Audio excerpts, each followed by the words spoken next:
How did you become the president and CEO of the Cleveland Foodbank? Oh, there you are. I was like, where are you?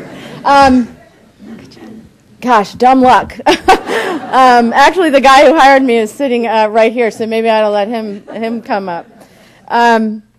I worked for another food bank. I worked for a food bank in Chicago for 5 years, and I fell in love with it.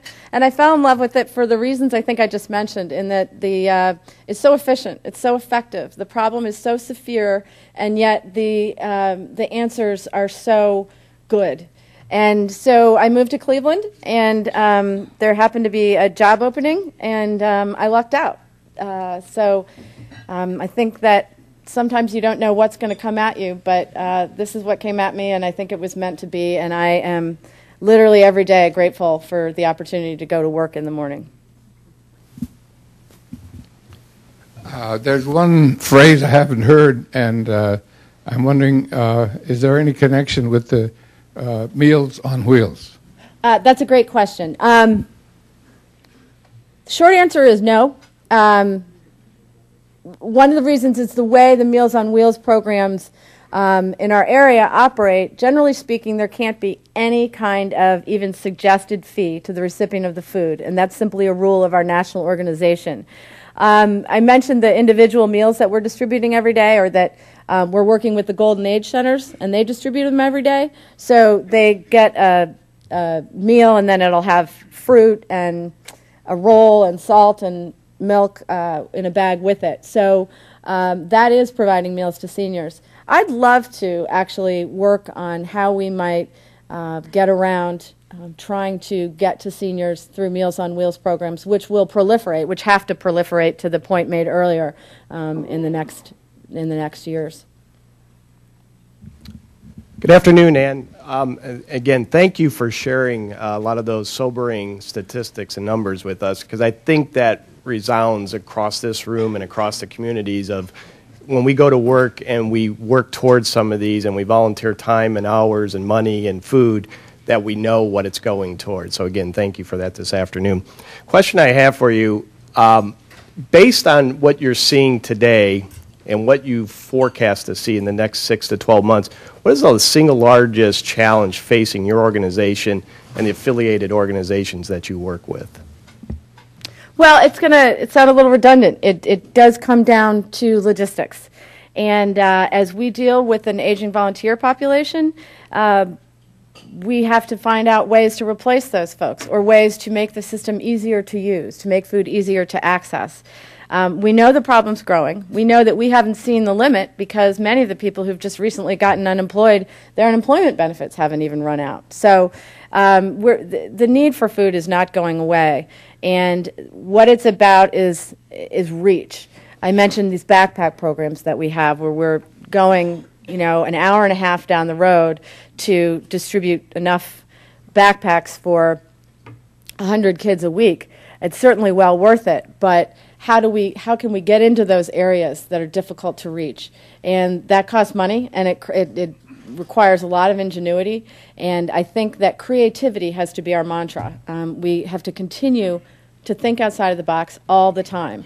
And the great thing about food banking is that when somebody comes up with a great idea and it works, then the rest of us just do it. There's no competition, and there's every county covered. So I'm hoping, a bunch of smart people will figure some stuff out, and then we'll just go along for the ride. But I think that it's one of the great things about having Feeding America is that we do share best practices, and there are many creative, entrepreneurial, innovative people in that network. And so we're coming up with more and more ways. We just have to work harder. Hello. I have a friend who has stayed at the Payne Avenue Women's Shelter, and they've had periodic problems with food illness. And it strikes me as a very challenging thing for anybody who distributes hot meals. How do you work with that? Boy, I'm glad you asked that question. I'm actually on the board of Feeding America and came back from a board meeting yesterday, and we talked about that issue for a good 2 hours of an 8-hour meeting. So it's extremely important. It is, I think, first and foremost, I've talked a lot about hunger, but if you want to talk about food banking, it is our first priority, is the safe handling of food. We actually train our member agencies. We're required to train our member agencies on how to handle food safely, temperatures, storage procedures.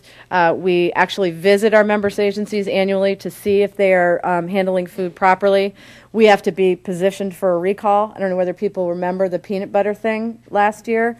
Boy, did that cause a lot of work for us. We had to be able to account for each case of food, where it had gone, and then we had to unpack and repack and look at labels to see if there was peanuts in, Nutri-Grain bars or whatever. I mean, it was a tremendous amount of work, and it has to be a tremendous amount of work. It simply has to be the most important thing. So training our agencies and how to handle that food safely is really our number one priority. And I said this, I was making a similar comment at this meeting with somebody from Campbell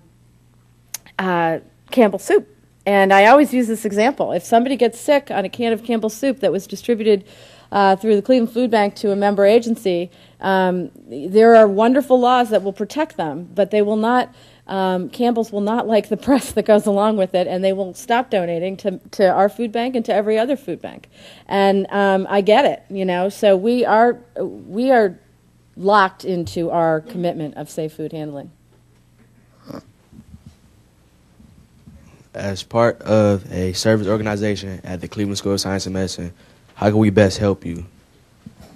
That's great. Well, the Harvest for Hunger campaign that I mentioned is really, it kicks off February 23rd, and it runs throughout the month of March.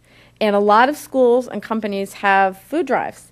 And we actually do a lot of work with schools to make them fun. People can bring in food. You can have competitions, a jeans day where people get to wear jeans if they bring in 3 cans of food, all kinds of fun things that schools can do. And you can go to our website, and there is something you can click on at Harvest for Hunger, and we would love to work with you to do something fun for your school where you could all get a sense of giving back and have a really big impact on the community. So thank you very much for that question. Give a man a fish and he eats for a day. Teach him to fish and he eats for his life.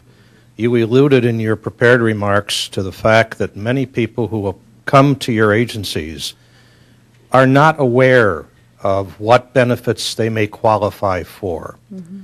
What programs, if any, do you or your end agencies have that identify these people and direct them to help? I'm glad you asked that, because there's a lot of help. There are a lot of dollars sitting on the table, federal dollars, that if they aren't used, then they aren't used and they go away. I mentioned it in the context of SNAP, or the food stamp program.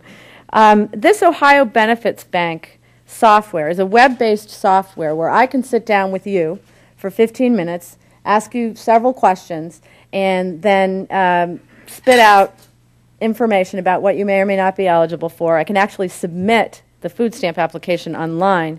But what it's trying to do is take people at the Hunger Center, where they've come and they've said, I need food, and bring them in touch with other services that could help them perhaps not use the Hunger Center. We'd rather have them use food stamps, because when they use food stamps, they go to a store and they get to choose what they want to eat, and then they also keep the economy moving. The store gets revenue. So it's much, much better to not be using an emergency feeding program.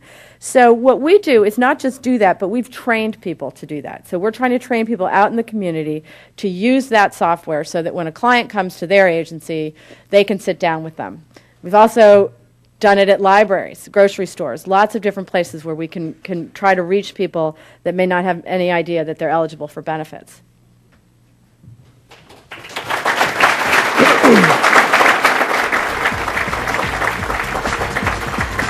Today at the City Club, we have been listening to a Friday Forum featuring Ann Campbell Goodman, President and CEO of the Cleveland Food Bank. Thank you, Ms. Goodman. Thank you, ladies and gentlemen. This forum is now adjourned. For information on upcoming speakers or for podcasts of the City Club, go to cityclub.org.